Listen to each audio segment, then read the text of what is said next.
നമസ്കാരം, ന്യൂസ് ടൈമിലേക്ക് സ്വാഗതം. ഞാൻ ഡാനിയ. പ്രധാന വാർത്തകൾ. ഇരിട്ടി കീഴൂർ ആക്രമണ സംഭവം 3 BJP പ്രവർത്തകർ കൂടി റിമാൻഡിൽ.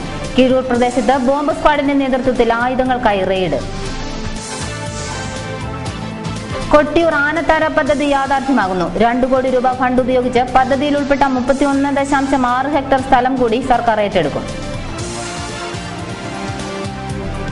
ശ്രീകണ്ഠാപുരം ടൗണിൽ നടപ്പാക്കിയ ട്രാഫിക് പരിഷ്കാരങ്ങൾ താളം തെറ്റുന്നു. പഞ്ചായത്തും പോലീസ് അധികാരികളും നോക്കുകുത്തികളാവുന്നു.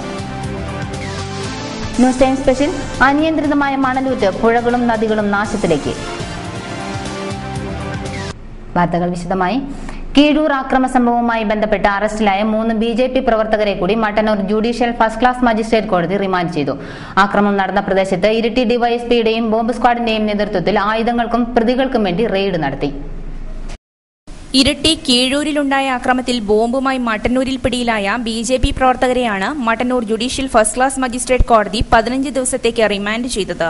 അക്രമം നടന്ന കീഴൂരും മീത്തല പുന്നാട്, വള്ളിയാട്, പുന്നാട് എന്നീ പ്രദേശങ്ങളിലും ബോംബ് സ്ക്വാഡിന്റെയും ഇരിട്ടി ഡിവൈഎസ്പി PC ബാബുവിന്റെയും നേതൃത്വത്തിൽ പോലീസ് തെരച്ചിൽ നടത്തി. ഈ മേഖലയിൽ നിന്ന് ആയുധവും പ്രതികളെയും പിടികൂടുന്നതിന് ഡിവൈഎസ്പിയുടെ നേതൃത്വത്തിൽ സ്പെഷ്യൽ ഇൻവെസ്റ്റിഗേഷൻ ടീം രൂപീകരിച്ചതായും ഇതിലുൾപ്പെട്ട പ്രതികളെ എത്രയും പെട്ടെന്ന് പിടികൂടാനാവുമെന്നും ഇരിട്ടി ഡിവൈഎസ്പി PC ബാബു അറിയിച്ചു. പോലീസിന്റെ ഫലപ്രദമായ ഇടപെടൽ മൂലമാണ് പ്രശ്നം കൂടുതൽ വഷളാകാതിരുന്നത്.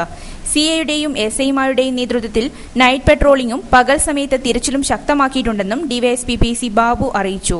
News bureau, Iritty. കീഴൂർ അക്രമവുമായി ബന്ധപ്പെട്ട് കീഴൂർ ചാവശ്ശേരി പഞ്ചായത്ത് ഓഫീസിൽ സമാധാന യോഗം ചേർന്നു. എന്നാൽ തലശ്ശേരി തഹസീൽദാർ മുരളീധരന്റെ നേതൃത്വത്തിൽ ചേർന്ന യോഗത്തിൽ നിന്ന് CPM വിട്ടുനിന്നു. കീഴൂർ അക്രമവുമായി ബന്ധപ്പെട്ട് കണ്ണൂർ ജില്ലാ കളക്ടർ VK ബാലകൃഷ്ണന്റെ നിർദ്ദേശത്തെ തുടർന്നായിരുന്നു തഹസിൽദാർ മുരളീധരന്റെ നേതൃത്വത്തിൽ സമാധാന യോഗം ചേർന്നത്. സമാധാന യോഗത്തിൽ വിവിധ രാഷ്ട്രീയ കക്ഷി നേതാക്കൾ പങ്കെടുത്തെങ്കിലും CPM വിട്ടുനിന്നു. യോഗം ചേരുന്ന വിവരം പാർട്ടി നേതാക്കളുമായി ആലോചിക്കാതെയാണ് ഉദ്യോഗസ്ഥർ സമാധാന യോഗം വിളിച്ചു ചേർത്തതെന്നും മുൻകൂട്ടി നിശ്ചയിച്ച പരിപാടികൾ മാറ്റിവെക്കാൻ സാധിക്കാത്തതിനാലാണ് സമാധാന യോഗത്തിൽ പങ്കെടുക്കാത്തതെന്നും CPM നേതാവ് K ശ്രീധരൻ അറിയിച്ചു. 1-ാം തീയതി 3 മണിക്ക് വിളിച്ചു ചേർത്ത സമാധാന യോഗത്തിൽ പാർട്ടിയിൽ ആലോചിച്ച ശേഷം പങ്കെടുക്കണമോ വേണ്ടയോ എന്ന് തീരുമാനിക്കുമെന്നും CPM നേതാവ് K ശ്രീധരൻ പറഞ്ഞു. സമാധാന യോഗത്തിൽ Keezhoor Chavassery panchayat president PP Ashokan, deputy tahsildar Sathyan, CI A Kunhiraman, BJP നേതാവ് രാംദാസ് എരക്കാനം, RSS നേതാക്കളായ V ശങ്കരൻ, കാവ്യേഷ് പുന്നാട്, കോൺഗ്രസ് നേതാക്കളായ ചന്ദ്രൻ തില്ലങ്കേരി, C അഷ്റഫ്, CPI നേതാക്കളായ PV കൃഷ്ണൻ, ലീഗ് നേതാക്കളായ MK അഹമ്മദ്, MP അബ്ദുൾ റഹ്മാൻ തുടങ്ങിയവർ യോഗത്തിൽ പങ്കെടുത്തു. കൊട്ടിയൂർ നെല്ലിയോടി മേഖലയിലെ ആനത്താര പദ്ധതി യാഥാർത്ഥ്യമാകുന്നു. 1 വർഷത്തിനകം പദ്ധതിയിൽ ഉൾപ്പെട്ട 31.6 ഹെക്ടർ ഭൂമി ഏറ്റെടുക്കും. ഇതിനായി 2 കോടി രൂപ അനുവദിച്ചിട്ടുണ്ട്. KC കുഞ്ഞിരാമൻ MLAയുടെ അധ്യക്ഷതയിൽ ചേർന്ന വനം വകുപ്പ് ജനപ്രതിനിധികളുടെ യോഗത്തിലാണ് ഇതു സംബന്ധിച്ച ധാരണയായത്. 1993 ആരംഭിച്ച ആനത്താര പദ്ധതിയുമായി ബന്ധപ്പെട്ട 17 വർഷം നീണ്ടുനിന്ന പ്രശ്നങ്ങൾക്കാണ് പദ്ധതി യാഥാർത്ഥ്യമാകുന്നതോടെ പരിഹാരമാകുന്നത്. കൊട്ടിയൂർ പഞ്ചായത്തിലെ ആനത്താര പദ്ധതിയിൽ ആകെ 62 ഹെക്ടർ സ്ഥലമാണ് ഉൾപ്പെട്ടത്. ഇതിൽ 31 ഹെക്ടർ സ്ഥലം നേരത്തെ ഏറ്റെടുത്തിരുന്നു. ബാക്കി വരുന്ന 31.6 ഹെക്ടർ സ്ഥലം 1 വർഷത്തിനകം ഏറ്റെടുക്കാൻ യോഗത്തിൽ തീരുമാനമായിട്ടുണ്ട്. നിലവിലുണ്ടെങ്കിൽ വിഷയങ്ങളുണ്ടെങ്കിൽ അത് ചർച്ച ചെയ്ത് രമ്യമായി പരിഹരിച്ച് എത്രയും പെട്ടെന്ന് ഈ ഭൂമി ഏറ്റെടുക്കൽ നടപടി പൂർത്തിയാക്കി കാട്ടാന ശല്യത്തിൽ നിന്നും കൃഷിക്കാരെ രക്ഷിക്കണം. അതിന് എത്രയും പെട്ടെന്ന് നടപടി ഉണ്ടാവണമെന്നുള്ള ഉദ്ദേശത്തോടു കൂടിയാണ് പ്രദേശത്ത് തന്നെ ഇത്തരത്തിലുള്ളൊരു യോഗം വിളിക്കാൻ ഇടയായിട്ടുള്ളത്. ഇത് വളരെ കാലത്തെ പഴക്കമുള്ളൊരു സംഭവമാണ്. 94-96 കാലഘട്ടത്തിൽ കുറച്ച് പൈസ അനുവദിച്ചു. 64 ഹെക്ടർ ഭൂമി മറ്റേ അന്ന് ഏറ്റെടുക്കാൻ വേണ്ടിയിട്ട് നോട്ടിഫൈ ചെയ്തു.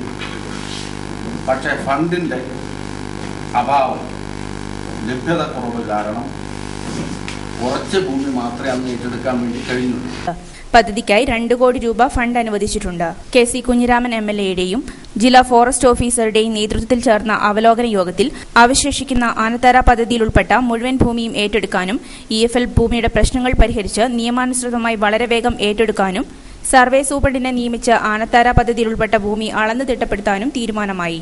ഇതോടൊപ്പം EFL പരിധിയിൽപ്പെട്ട 9ഓളം കുടുംബങ്ങളുടെ പ്രശ്നങ്ങൾക്ക് പരിഹാരം കാണാനും യോഗത്തിൽ ധാരണയായി. അഭിപ്രായ വ്യത്യാസങ്ങൾ മാറ്റിവെച്ച് മുഴുവൻ കർഷകർക്കും നഷ്ടപരിഹാരം കിട്ടുവാനുള്ള സാഹചര്യമൊരുക്കുമെന്നും എത്രയും പെട്ടെന്ന് തന്നെ പദ്ധതി പൂർത്തീകരിക്കാനുള്ള സഹകരണം കർഷകരുടെ ഭാഗത്തു നിന്നുണ്ടാവണമെന്നും സർവേ സംബന്ധിച്ചുള്ള കർഷകരുടെ ആശങ്ക എത്രയും വേഗം അകറ്റുമെന്നും അധികൃതർ കർഷകർക്ക് ഉറപ്പു നൽകി. കൊട്ടിയൂർ പഞ്ചായത്ത് ഹാളിൽ ചേർന്ന യോഗത്തിൽ KC കുഞ്ഞിരാമൻ MLA അധ്യക്ഷത വഹിച്ചു. ജില്ലാ forest officer Roy P. Thomas, ജില്ലാ പഞ്ചായത്ത് അംഗങ്ങളായ KT ജോസ്, വത്സൻ അത്തിക്കൽ, കൊട്ടിയൂർ ഗ്രാമപഞ്ചായത്ത് president Cicily Amakkad, vice president P. Thankappan, വിവിധ രാഷ്ട്രീയ കക്ഷി നേതാക്കളും പദ്ധതിയിൽ ഉൾപ്പെട്ട കർഷകരും യോഗത്തിൽ പങ്കെടുത്തു. ശ്രീകണ്ഠാപുരം ടൗണിൽ നടപ്പിലാക്കിയ ട്രാഫിക് പരിഷ്കാരങ്ങൾ താളം തെറ്റുന്നു. പോലീസ് അധികൃതരും പഞ്ചായത്തും വ്യാപാരികളും ജനപ്രതിനിധികളും ചേർന്ന് ഒരു മാസം മുമ്പ് നടപ്പാക്കിയ പരിഷ്കാരങ്ങളാണ് അധികൃതരുടെ അനാസ്ഥ മൂലം തകിടം മറിയുന്നത്. ശ്രീകണ്ഠാപുരം പഞ്ചായത്ത് ഓഫീസിൽ കഴിഞ്ഞ മാസമാണ് വ്യാപാരികളുടെയും രാഷ്ട്രീയ പ്രതിനിധികളുടെയും ടാക്സി ജീവനക്കാരുടെയും പഞ്ചായത്തിന്റെയും പോലീസ് അധികാരികളുടെയും നേതൃത്വത്തിൽ യോഗം വിളിച്ചു ചേർത്തത്. യോഗത്തിലുണ്ടായ തീരുമാനത്തിന്റെ അടിസ്ഥാനത്തിലാണ് ശ്രീകണ്ഠാപുരത്ത് ട്രാഫിക് പരിഷ്കാരങ്ങൾ നടപ്പിലാക്കിയത്. പക്ഷേ ഈ പരിഷ്കാരങ്ങളൊക്കെ ഇപ്പോൾ കടലാസിലൊതുങ്ങുകയാണ്. ശ്രീകണ്ഠാപുരം ബസ് സ്റ്റാൻഡിൽ അന്യവാഹനങ്ങൾ പാർക്ക് ചെയ്യരുതെന്ന് യോഗത്തിൽ തീരുമാനിച്ചിരുന്നു. എന്നാൽ ഈ പരിഷ്കാരങ്ങളൊക്കെ കാറ്റിൽ പറത്തിയാണ് ബസ് സ്റ്റാൻഡിൽ അന്യവാഹനങ്ങൾ കൈയടക്കിയിട്ടുള്ളത്. പഞ്ചായത്ത് ഫണ്ട് ഉപയോഗിച്ച് പല സ്ഥലങ്ങളിലായി സിഗ്നൽ ബോർഡുകളും സ്ഥാപിച്ചിരുന്നു. പക്ഷേ ഇതുകൊണ്ടൊന്നും പ്രയോജനമുണ്ടായിട്ടില്ല. ടാക്സി വാഹനങ്ങൾ പാർക്ക് ചെയ്യുവാൻ പ്രത്യേക സൗകര്യവും പഞ്ചായത്ത് അധികൃതർ ഉണ്ടാക്കിയെങ്കിലും പഴയ സ്ഥാനത്ത് തന്നെയാണ് ടാക്സികൾ പാർക്ക് ചെയ്യുന്നത്. ശ്രീകണ്ഠാപുരം ടൗണിൽ 4 സ്ഥലങ്ങളിലാണ് നോ പാർക്കിംഗ് ഏരിയയായി പ്രഖ്യാപിച്ചിട്ടുള്ളത്. ഇവിടെ ബോർഡുകളും സ്ഥാപിച്ചിട്ടുണ്ട്. പക്ഷേ ഈ ബോർഡിന് സമീപത്തായി തന്നെയാണ് സ്വകാര്യ വാഹനങ്ങൾ പാർക്ക് ചെയ്യുന്നത്. നിയമങ്ങൾ നടപ്പിലാക്കേണ്ട പോലീസ് അധികാരികൾ ഇതൊന്നും കണ്ടില്ലെന്ന് നടിക്കുന്ന അവസ്ഥയിലാണ്. ശ്രീകണ്ഠാപുരം ബസ് സ്റ്റാൻഡിലുള്ള പോലീസ് എയ്ഡ് പോസ്റ്റിൽ വല്ലപ്പോഴും മാത്രമേ പോലീസിന്റെ സേവനം ലഭ്യമാകുന്നുള്ളൂ. അതുകൊണ്ട് തന്നെ വാഹനങ്ങൾ തോന്നിയതുപോലെയാണ് പാർക്ക് ചെയ്യുന്നത്. വിവിധ സ്ഥലങ്ങളിലേക്ക് പോകുന്ന ബസ്സുകൾക്കും പ്രത്യേക ട്രാക്കുകളും ഉണ്ടാക്കിയിരുന്നു. എന്നാൽ ബസ്സുകൾ ട്രാഫിക് നിയമങ്ങൾ പാലിക്കാതെയാണ് സ്റ്റാൻഡിൽ പാർക്ക് ചെയ്യുന്നത്. അന്യവാഹനങ്ങൾ നിർത്തിയിട്ടിരിക്കുന്നത് മൂലം വ്യാപാരികൾക്കും ബുദ്ധിമുട്ടുണ്ടാകുന്നു. ശ്രീകണ്ഠാപുരം സെൻട്രൽ ജംഗ്ഷനിൽ റോഡിന് ഇരുവശത്തും വാഹനങ്ങൾ നിർത്തിയിട്ടിരിക്കുന്നത് മൂലം ഗതാഗതക്കുരുക്കും പതിവാണ്. വർഷാവർഷങ്ങളിൽ ട്രാഫിക് പരിഷ്കാരങ്ങൾ ഉണ്ടാകുമെങ്കിലും ഇതൊന്നും നടപ്പിലാക്കാൻ പഞ്ചായത്തിനും പോലീസ് അധികാരികൾക്കും ഇതുവരെ കഴിഞ്ഞിട്ടില്ല. ന്യൂസ് ബ്യൂറോ, ശ്രീകണ്ഠാപുരം. കൊട്ടിയൂർ ശ്രീനാരായണ ഗുരുമന്ദിരത്തിലെ പഞ്ചലോഹ ഗുരുദേവ വിഗ്രഹ പ്രതിഷ്ഠ ബ്രഹ്മശ്രീ പ്രകാശാനന്ദ സ്വാമികൾ നിർവഹിച്ചു. ചടങ്ങിൽ നിരവധി ഭക്തജനങ്ങൾ പങ്കെടുത്തു. ചൊവ്വാഴ്ച വൈകിട്ട് നടന്ന പൊതുസമ്മേളനം SNDP യോഗം ജനറൽ സെക്രട്ടറി വെള്ളാപ്പള്ളി നടേശൻ ഉദ്ഘാടനം ചെയ്തു.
പ്രധാന വാർത്തകൾ ഒരിക്കൽ കൂടി.